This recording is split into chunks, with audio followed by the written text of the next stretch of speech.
सखर जी micro colony जा रहवासी 8 ॾींहं गुज़रण बावजूद धाड़ेरनि जे चंबे मां बाज़ियाब न थी सघिया।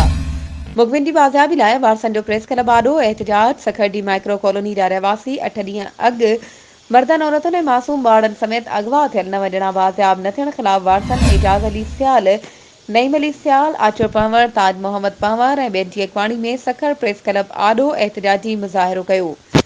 इन मौक़े ते मुज़ाहिरीन चयो त 8 ॾींहं अॻु करमपुर फैज़ूलाड़े में रिश्ते लाइ वींदड़ खोसा पंवर ऐं सियाल बिरादरी जा 9 ॼणा अगवा थी विया हुआ। फ़हीम सियाल, मुजीब सियाल, गज़ाला सियाल, अमरीन पंवर, 2 वरियनि जी कूंज सियाल, 6 वरियनि जी आयशा सियाल, 8 महीननि जी समरीन पंवर, 4 वरियनि जो यूसुफ पंवर, 8 वरियनि जी सारा खोसो खे 8 ॾींहं अॻु करमपुर जे इलाइक़े फैज़ूलाड़े मां हथियारबंद अगवा करे विया हुआ, जेके 8 ॾींहं गुज़रण बावजूद बाज़ियाब न थी सघिया आहिनि।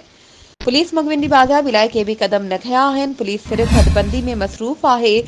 हुननि चयो त धाड़ेलनि मुखबिन जी बाज़ियाबी लाइ असां खां 2.5 करोड़ रुपया भुंग तलब कयो आहे। असां मज़दूरी करे बच्चनि जो पेट पालींदा आहियूं। असां वटि धाड़ेलनि खे भुंग ॾियण लाइ एतिरी रक़म नाहे। हुननि आईजी सिंध, डीआईजी सखर ऐं एसएसपी सखर खां मुतालबो कयो त मुखबिन खे जल्द बाज़ियाब करायो वञे।